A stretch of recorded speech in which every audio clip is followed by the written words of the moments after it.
Anyone else before we talk about the gold? Yes, Ricardo.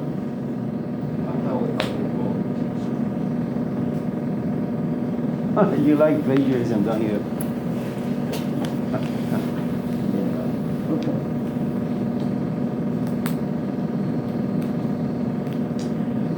Well, then it's going to be a little tricky talking about the gold today, but before we actually jump into the gold stage, I need to go back to the previous 3 stages just to add a couple of more things to make sure you're completely depressed, knowing full well that none of us in this class will ever reach the goal.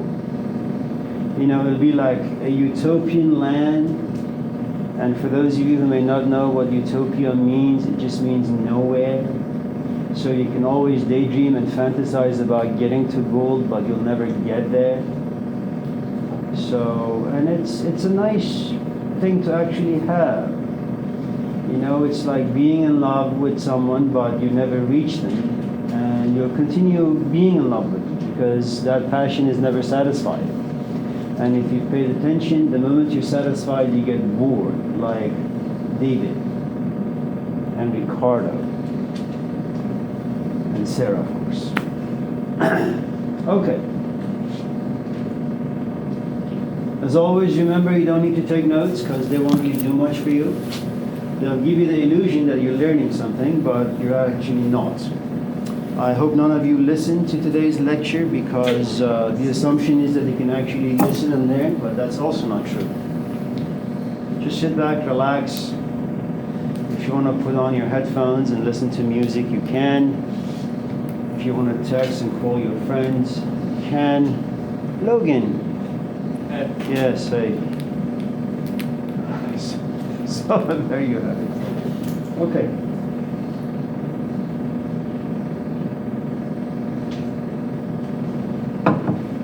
You guys don't mind? Good, thank you. Hello, Luke.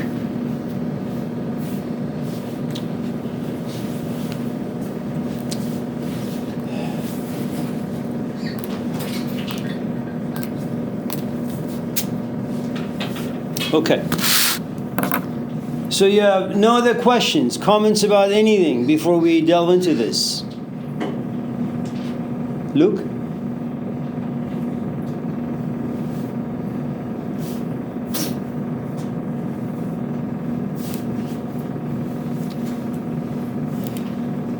Also, let me add that I've only read about this stuff. I don't have any personal experience. But because they sound good, I have memorized them really, really well. So so don't email me, call me, come to my office asking me how you can get there. I don't really know. Unlike most of the other instructors you have, just sort of read a lot of books, and here I am. That's unfortunately for you, of course.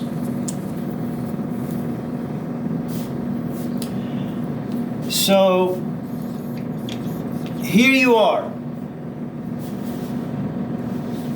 An organic, ridiculous, pathetic human being with most infantile and primitive 5 senses. Life here is absurd. It keeps repeating itself. It's boring, and that makes Luke laugh. Now,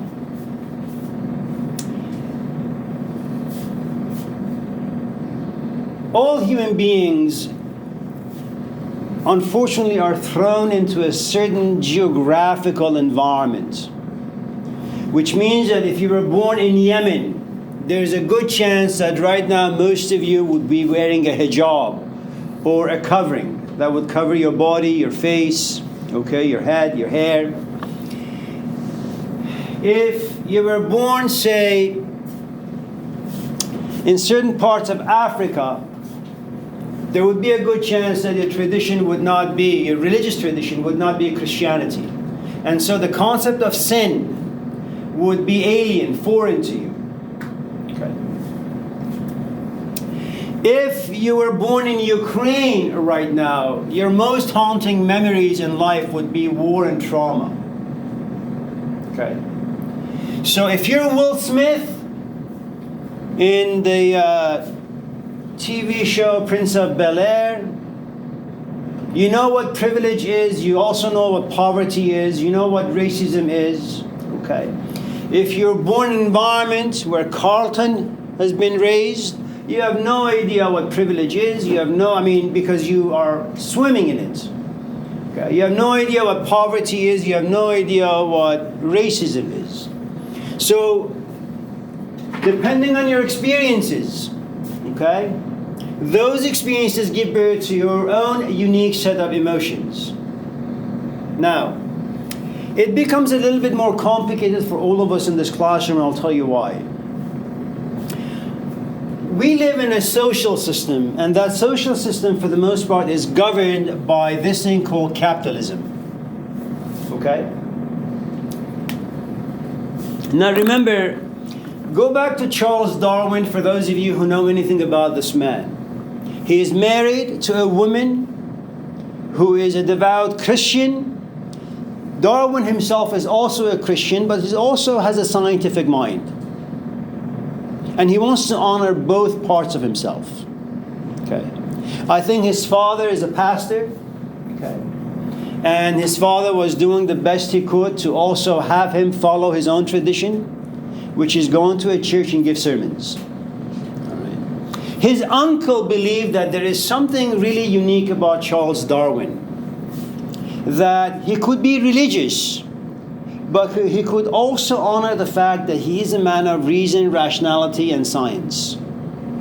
So he goes on this boat, supposedly for a few months, but it took about 2-3 years. And he came to discover that all organisms, all living organisms, have some intelligence inside them. If you are in an abusive relationship, it's a living organism. You will learn how to adapt. You will learn how to cope. And just in case you don't know how to adapt, you will look at your companion and you say, I am out. You delete the relationship and you move on. Living in Oakland is a living organism. Okay? Despite all of its horrific components, you will learn how to adapt. And just in case you realize it's impacting your children, your relationship with your parents or your husband, you will delete Oakland and move to a better location. You don't really need God in any of this, Darwin argued. Living organisms have a tendency of finding ways to cope, adapt, survive.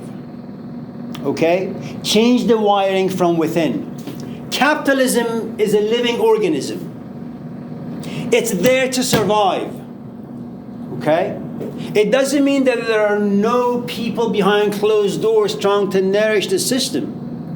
Okay? But you have to understand this is a living organism and it'll do whatever it possibly can to survive, which means what? Capitalism is about selling you and I things. Now, it doesn't mean that the things you have are bad. But for this organism called capitalism to survive, this system needs to make sure that you get really, really tired and bored and disgusted and frustrated by the things that you do have. How many of you in the past few years have changed your phone or upgraded your phone despite knowing full well that your phone is fully functional? Those of us in this class who have a slight privilege, okay, monetary-wise speaking, what do we do?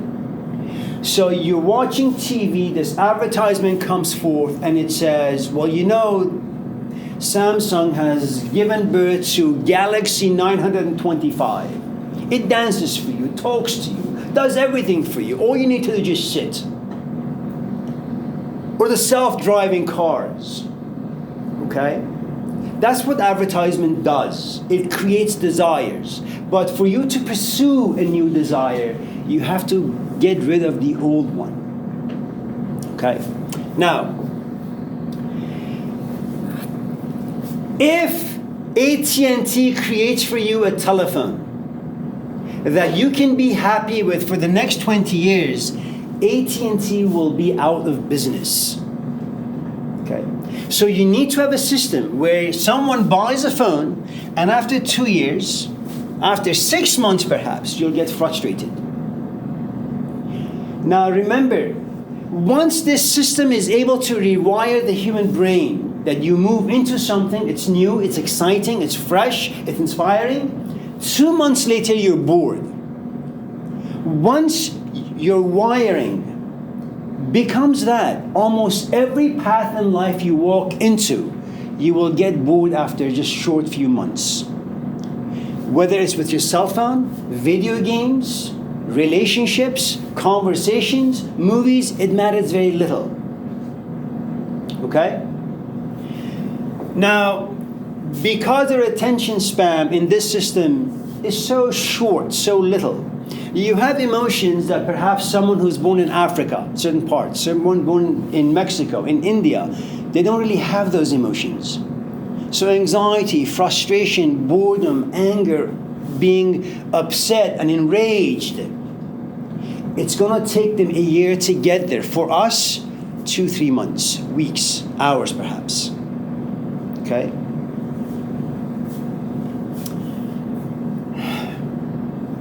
So, because capitalism is such a cheap and shallow and superficial system, but because it creates a good amount of excitement and inspiration, most of us live in the iron. Remember, they are quick. They need to be satisfied quickly. Okay? When it comes to bronze, say education, making money, saving money, our relationship with money in this culture, okay, it's really not as strong. You make money and you spend it quickly. And whatever money you make in the bronze stage, you bring it down to the iron and spend it. Okay. Now, if you were to kind of look at bronze as a place of education, for example, in most of the countries on this planet, if you want to be successful, if you want to be happy, if you want to be a mature human being, you need to go to school. That's not the way America functions. What it means to be a human being in a capitalistic system is how much money do you have? Because with money comes power. With power, you can spread yourself out. And then you will enslave other people. All right? Now, then you have this thing called silver, which is about relationships. Now, you have to understand how in this system silver relationships come about. It starts with sex. In other words, a physical attraction. And because in this culture, again, the definition of sex is so casual, nonchalant, all right? Almost everybody gets exposed to it at a very, very young age. This becomes the foundation of a relationship. And as you got tired really quickly with your cell phone, the same thing will happen when you get to this place. What makes you stay in a relationship is a good amount of fear. Now, Paula asked some weeks ago, why do people cheat? There are tons of reasons. Okay.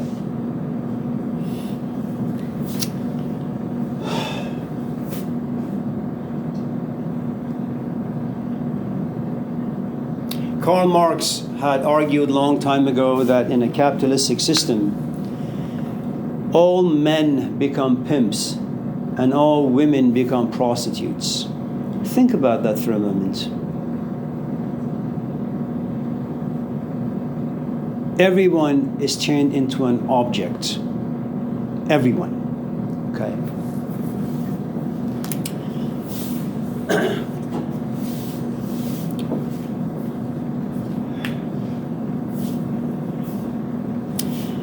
Now, this is the life that you and I live, no exception.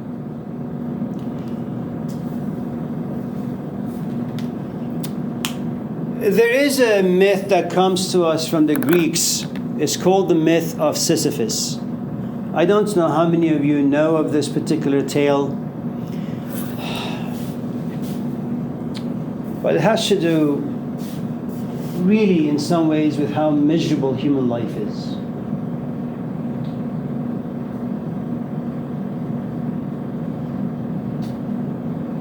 The hero of this particular story is Sisyphus. He doesn't want to die. He wants to be immortal. He wants to live on. But what he doesn't understand is when the gods created human beings, they kept immortality for themselves alone, not for you and I.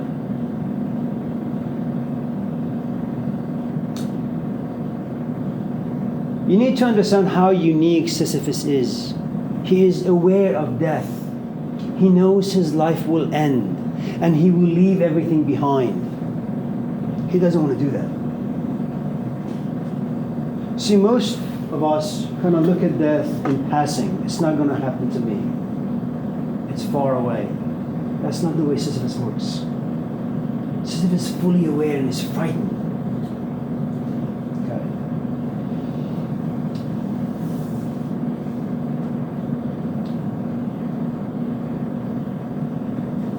So he wants the secrets to immortality, and Zeus punishes him. He punishes him by giving an eternal life. But his task in life is the following. Every morning he wakes up in his bed, he makes his coffee, he has his bagel, he takes a shower, wears his shoes, goes out the door, and there is this huge boulder or a rock just sitting by the door, and his task is pushing this rock up the hill, trying to just get it over the hill. So Sisyphus, in a very creative way, every morning pushes this rock up the hill in hopes that it'll just go over the cliff and roll back down. Okay? At the very tip of the hill, Sisyphus comes to realize he is really just exhausted. He can't push the rock anymore. So he just steps to the side and the rock goes back down, sits next to his front door. He comes back down again, he pushes the rock up the hill. And just about as the rock is about to tip over, he gets tired and he can't but just watch the rock roll back down. And this is what he does for the rest of his life, which is eternal. Now, you may think that the Greeks simply give us these stories because they were bored. Consider what we talked about some weeks ago. So, you see something, a desire is created inside you. Imagine this to be a rock. Okay? And remember, inside this desire, whether it's a desire to have a job, to get married, to graduate from school, it matters very little what the desire, the dream is. Okay? You have to make this journey. It's like pushing this rock up the hill. And remember, to make any dream come true, it's an uphill climb. It doesn't matter what it is. Coming to this class in hopes of getting a passing grade, you had to make a lot of effort. Okay? There comes a point where you assume that happiness will be given to you. Once this person says yes to a date, once you get an A in a class, once you get married, have children. Okay? But the moment happiness is given to you, what happens is you get bored. And in boredom, what happens is reflection kicks in. You ask, why the hell did I make all this effort, thinking that I'll be happy, content, fulfilled, only to be in the cradle of sadness or boredom? Then you sit on yourself and you say, okay, what should I do now? Your story and my story is no different than Sisyphus. It matters very little what you do. From this point until the time you die, You're always going to be pushing a rock up the hill, hoping that this particular choice, this particular desire will get you to a place called the promised land. And the Greeks say it's never going to happen. With the birth of every desire, also make sure that you know its coffin sits next to it. Be happy, be sad as well, because you know the outcome. Okay? If that's a little difficult for you to grasp, let me kind of give it to you this way. Remember, we're talking about the goal, but you need to understand where you are before you can ascend or climb the ladder. Right?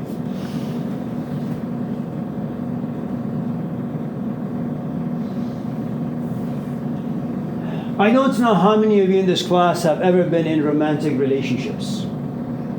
Okay. But some of you have some age on you, some wear and tear, as we say. So I'll just talk to those people. The rest of you can just simply sit back and enjoy, hopefully. So what happens? Now, you begin your life in the bosom of naivete. You don't know. You're innocent. You're pure. All you know is that you're looking out there, someone is very, very attractive. And you con your way into their life by saying, hello, how are you doing? What's going on? I like you. Can I have your phone number? Then you text and he texts, so on and so forth. There comes a point where physically you guys are intimate. That's the goal, ultimately. Because language will fail to convey how you feel.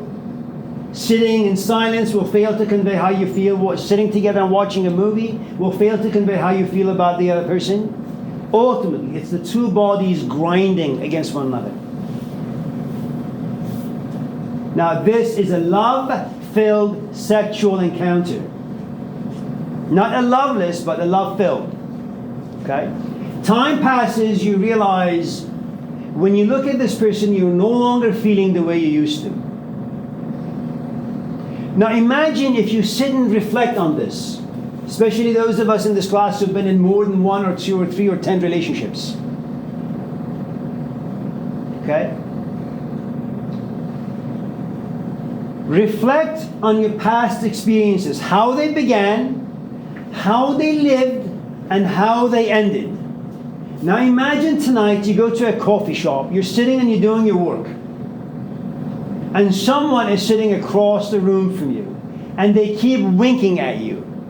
Like, hello, I like you, you're cute, I think I'm cute too. Maybe you should come over and say hello. And let's say you do. As you take steps forward, all of a sudden, your prior 10 relationships come to the foreground of your intellect. You say, wait a minute, I have been here before. This is Groundhog Day. Okay? It all began in this way. Someone was sitting over there. I looked. They became interesting. We spent some time. Psychological narratives were created. We had an emotional relationship. Then the emotions and the physical came together. We had sex. It was beautiful. Slowly it diminished in excitement and inspiration. And then I just looked at him or her and felt absolutely nothing. And then I realized a lot of conflicts are beginning to come up. I tried to compromise, he tried to compromise, eventually things broke, and we each walked our own separate ways. This is all happening to you. In a couple of steps you're taking towards this person. And then you say, wait a minute, if I know how this is beginning, and how it's going to live out, and how it's going to die, why even move towards this person? You don't need to call 1-900 psychic to figure out how your future is going to be. Most of you will know if you pay attention to your own experiences. It is absolutely dreadful. There is no place you can go where boredom will not come to visit. And it's one of the French existential philosophers, Jean-Paul Sartre. He said, you know, if you want to know who your most faithful companion is, it's boredom. It will never pressure you. It just sits there, very, very patiently. And when the time is right, it'll knock on your door and says, remember me? Boredom, your companion, I'm here. What are you doing? All that effort, this is where you belong now. Okay?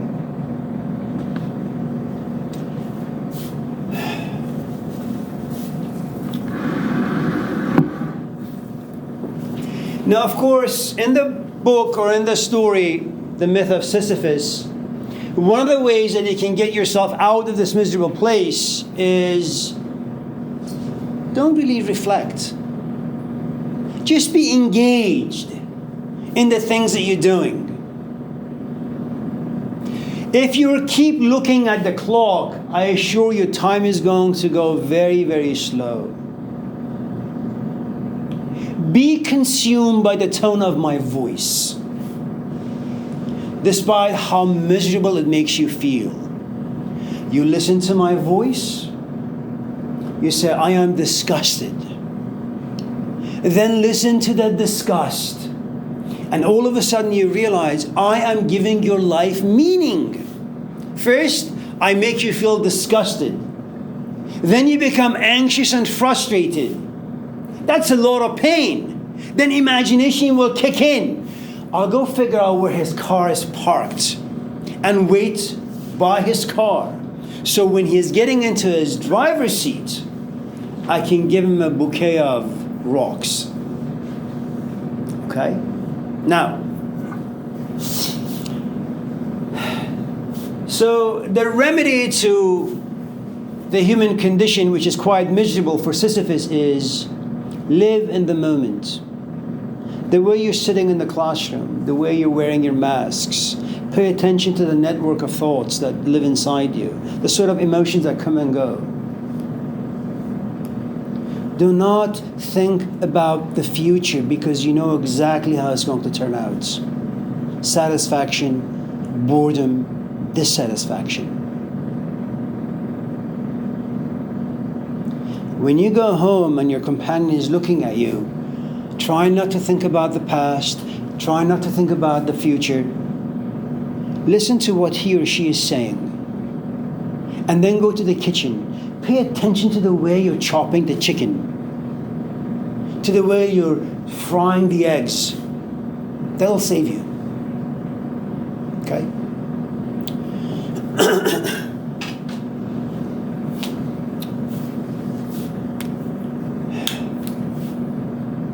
Something very, very, very strange happens.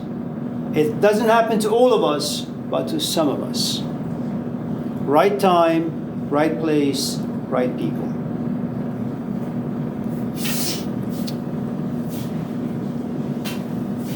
And I'm going to talk about the relationship between Socrates and Plato for a moment, just to kind of tell you what happens to these three stages and how all of a sudden they kind of just vanish. Plato is a 17-year-old kid. He's Greek. His father is a politician. His father is a lawyer. His mother is an artist. Okay. Now, if you're a politician, you certainly have a good amount of power. Okay. Now, you're 17, you enjoy beauty. Physical beauty. You also have a family, a father and a mother who love you, care for you. What his parents want for Plato is for him to become a lawyer, to become a politician, very much like the father. Plato is consumed with power as well. For 3 years in a row, he has won competitions. And the competition is kind of like this. You write 3 plays. You submit those plays like 3 long essays. You submit them to the committee. And they're like hundreds of plays before this committee. They look at these plays and they say, who has done the best job? For 3 years in a row, Plato has. Now keep in mind, you know what happens when you get accepted to Yale, to Harvard, to Brown, to Dartmouth. Something happens to your ego. It gets really inflated. You think yourself to be like a god or a demigod. Okay? You think very highly of yourself. You got great parents. Politician, lawyer, and an artist. You've also won 3 plays. You're also really, really good looking. You are a man of the world. You have the iron, you have the bronze, and you have the silver. There is nothing in your life, especially at the age of 17, 18, that you think you're missing. Okay, you have a young man who has a lot of dreams and lots of goals. Very ambitious. Something very, very strange happens to him. As he is walking to submit his plays, he runs into an old man. He is bearded. History has it that he is a very, very ugly, unattractive looking chap. His name happens to be Socrates.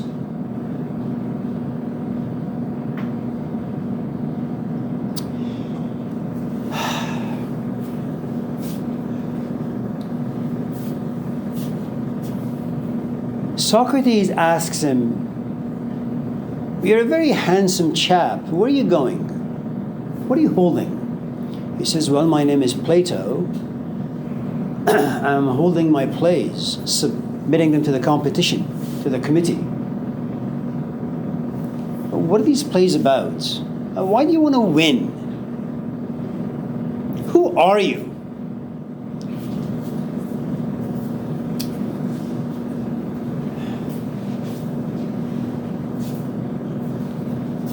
If someone very unattractive comes to you, comes near you, physically speaking, you want to walk away. There is something about Socrates, it's like a magnet. It keeps Plato hanging on near him.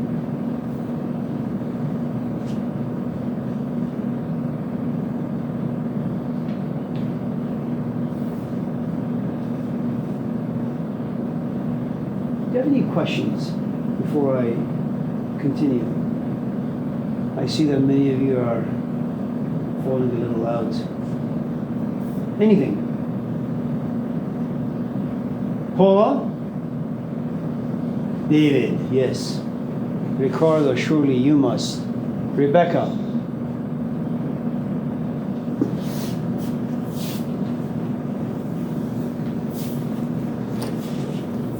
In 10 minutes' time, Plato rips his plays, trashes them. He follows Socrates. Here's the thing you need to know about Socrates. He doesn't talk about the iron. He doesn't make any promises that contain in this world. He doesn't promise Plato anything that contains in the bronze stage. He doesn't promise anything to Plato that lives in the silver stage. If I was to tell you, assuming that you're a Christian, why don't you go seek the kingdom of God? Where exactly do you go for that? Do you go to Ross? Do you go to Costco? Do you go to a church? Do you go to the Bible?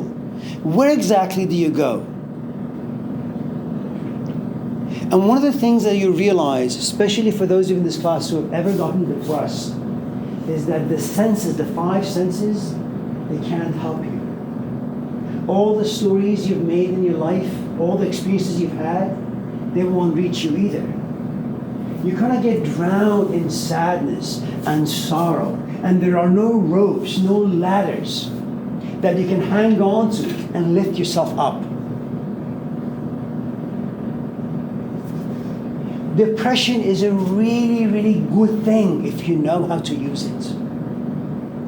Now, to be able to use depression the right way, you must live in a culture that has tons of stories about depression. How depression comes to you at a certain stage in your life. where it can override your senses, your passions for sex, for partying and laughing, for money and for a family life. You become like the salmon fish. You don't know where home is. You have no recollection of home. It's just an intuition. And you climb, you fly, you swim against the current of the river. Some will be devoured by the bears. Some will reach home at the very top of this pool of water. You lay some eggs and then you'll just die.